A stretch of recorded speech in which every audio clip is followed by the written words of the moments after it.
We are now in day 3 of the Democrat-led government shutdown. The Democrats continue to recklessly hold the American people hostage over their demands to give illegal aliens free health care. Republicans are fully unified behind passing nonpartisan clean funding bill, the exact same bill that Democrats approved back in March to reopen the federal government. But those same Senate Democrats are now voting against this clean funding bill and keeping the people's government closed.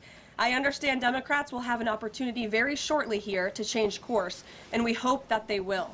There are significant personal impacts on millions of Americans as a result of this current government shutdown. The 1.3 million men and women of America's Army, Navy, Air Force, Marine Corps, Coast Guard, and Space Force who serve honorably and put their lives on the line to defend us all are not being paid. Military families are already seeking out food assistance because of financial anxiety caused by this Democrat shutdown.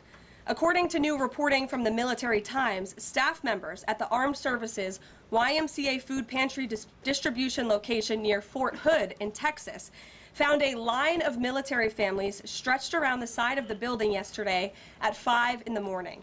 According to the staff who work there, that is, quote, not happened ever.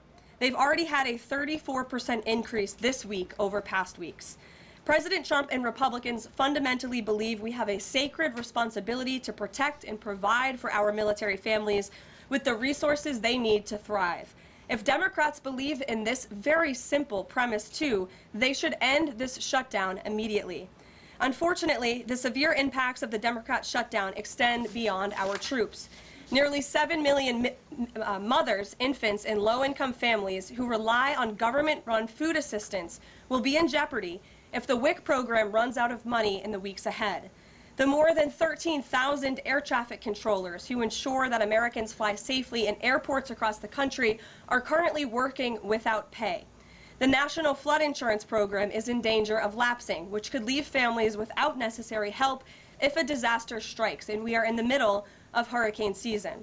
Critical services offered at Social Security field offices are reduced for senior citizens and disabled Americans. Helpful transition assistance programs are not being provided for veterans who fought to defend our country and are now trying to re-enter civilian life. The economic consequences of this shutdown are piling up every day.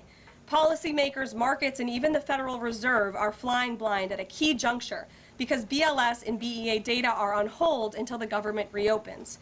Democrats shutting down the federal government to give health care to illegal aliens could lead to lower growth and higher unemployment rates for Americans. According to a new memo from the Council of Economic Advisors, the U.S. economy could lose $15 billion of growth domestic product each week. Every single week, the Democrat shutdown extends, with a month-long shutdown leading to an additional 43,000 unemployed people. Small businesses are likely to encounter delays in receiving federal loans.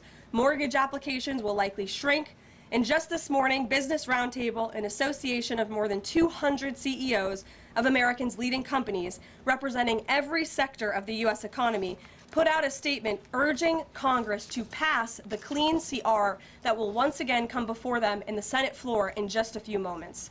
Quote, a fully functioning government is essential for American businesses, workers, and consumers, while policymakers continue working on a full-year funding package and other pressing issues. Again, that is a quote from the Business Roundtable.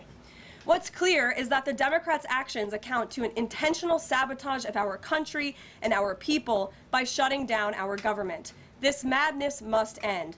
President Trump and Republicans are calling on Democrats to reopen the government immediately on behalf of the American public. All we need are 5 Democrat senators to do the right thing and to stop this shutdown.